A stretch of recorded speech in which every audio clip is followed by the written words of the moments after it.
আর এবার নজর রাখতে হচ্ছে আবহাওয়ার খবরের দিকে, কারণ রাজ্যে ফের বৃষ্টির সম্ভাবনা রয়েছে। সোমবার এবং মঙ্গলবার ফের দক্ষিণবঙ্গে বৃষ্টির পূর্বাভাস, আর আগামীকাল উত্তরবঙ্গ জুড়েও বৃষ্টির সম্ভাবনা রয়েছে। সান্নিক রয়েছে আমাদের প্রতিনিধি, আরো বিস্তারিত বলবে সান্নিক। হাওয়া অফিস কি বলছে? এখনো পর্যন্ত আলিপুর আবহাওয়া দপ্তর সূত্রে যেটা খবর, সোম এবং মঙ্গলবার দুদিন ফের বিক্ষিপ্তভাবে বৃষ্টির সম্ভাবনা রয়েছে। পাশাপাশি উত্তরবঙ্গে সোমবার বিক্ষিপ্তভাবে বৃষ্টি সব জেলাতেই হবে, অর্থাৎ উত্তরের যে কটি জেলা রয়েছে সব জেলাতেই বৃষ্টির সম্ভাবনা রয়েছে, এমনটাই জানানো হয়েছে হাওয়া অফিসের তরফে। দার্জিলিং কালিম্পং এ বৃষ্টির সঙ্গে সঙ্গে শিলাবৃষ্টি হতে পারে এমনটা বলা হয়েছে, এবং আগামী ৪৮ ঘন্টার মধ্যে হালকা তুষারপাতের সম্ভাবনা রয়েছে দার্জিলিং জেলায়। এবং আজকে সকালের দিকে আমরা যে ছবি দেখতে পাচ্ছি যে কুয়াশার দাপট ছিল, এবং বিভিন্ন জেলাতেই, দক্ষিণবঙ্গের বিভিন্ন জেলাতেই কুয়াশার দাপট একই রকম রয়েছে। সেই ছবি কিন্তু বিগত কদিন ধরে যেভাবে আমাদের নজরে এসছে সেই রকম থাকবে, এবং সোম মঙ্গলবার থেকে কিন্তু বৃষ্টি নামার পরে ঠান্ডা কিন্তু আগের মতোই থাকবে। যেরকম আমরা দেখতে পাচ্ছি, অর্থাৎ ঠান্ডাটা একেবারে যে কমে গেছে, আর কিন্তু আগের মতো ঠান্ডা ফেরার সম্ভাবনা খুব তাড়াতাড়ি নেই, এমনটাই আলিপুর আবহাওয়া দপ্তরের তরফে জানানো হয়েছে। ধন্যবাদ।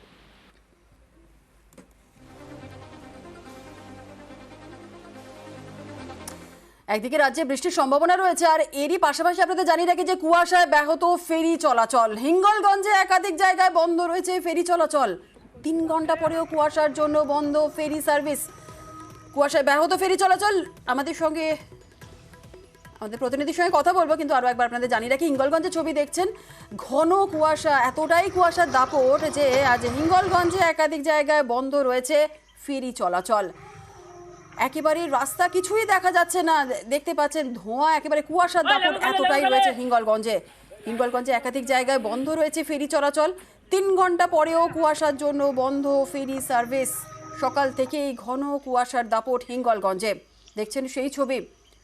কুয়াশায় ব্যাহত হয়েছে ফেরি চলাচল। স্বাভাবিকভাবেই ফেরি সার্ভিস বন্ধে সমস্যায় রয়েছেন যাত্রীরা। আমাদের সঙ্গে রয়েছেন অনুপম, আরো বিস্তারিত বলবে। অনুপম, যে ছবি আমরা দেখছি হিঙ্গলগঞ্জে কুয়াশায় ব্যাহত হয়েছে ফেরি চলাচল, কি জানা যাচ্ছে? হ্যাঁ দেখো জুনেলা, আজকে হিঙ্গলগঞ্জ সহ সুন্দরবনের প্রত্যন্ত এলাকায় ভোর থেকে ব্যাপক কুয়াশা, এবং এই কুয়াশার দাপটে কিন্তু সুন্দরবন এলাকা হিঙ্গলগঞ্জের যেসব নদী রয়েছে সেসব নদীর যেসব ফেরিঘাট, সেসব ফেরিঘাটে কিন্তু ফেরি সার্ভিস চলাচল কিন্তু যথেষ্ট বিঘ্নিত হয়েছে। তার কারণ ভোর 5টা থেকে এখানে ফেরি সার্ভিস চালু হয়, সেই ফেরি সার্ভিস কিন্তু প্রায় 8টা সাড়ে 8টার পরেও কিন্তু ফেরি সার্ভিস চালু করা যায়নি, এবং যার কারণে কিন্তু এলাকার যেসব যাত্রী তাদের কিন্তু যথেষ্ট সমস্যায় পড়ে। তার কারণ এইসব এলাকার মানুষ কিন্তু দূর দূরান্তে যায় এই ফেরি সার্ভিসের উপরই কিন্তু নির্ভর করে।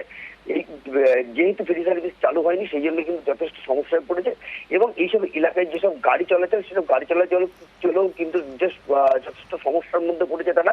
তার কারণ যে গতিতে চলে তার থেকে কিন্তু অনেক কম গতিতেই কিন্তু গাড়ি চলাচল করছে সকাল থেকে, এবং এখনো কিন্তু কুয়াশার দাপট কিন্তু আগের থেকে কিছুটা কম হলেও এখনো কিন্তু যথেষ্ট কুয়াশা রয়েছে। ঠিক, জুনেলা, ধন্যবাদ।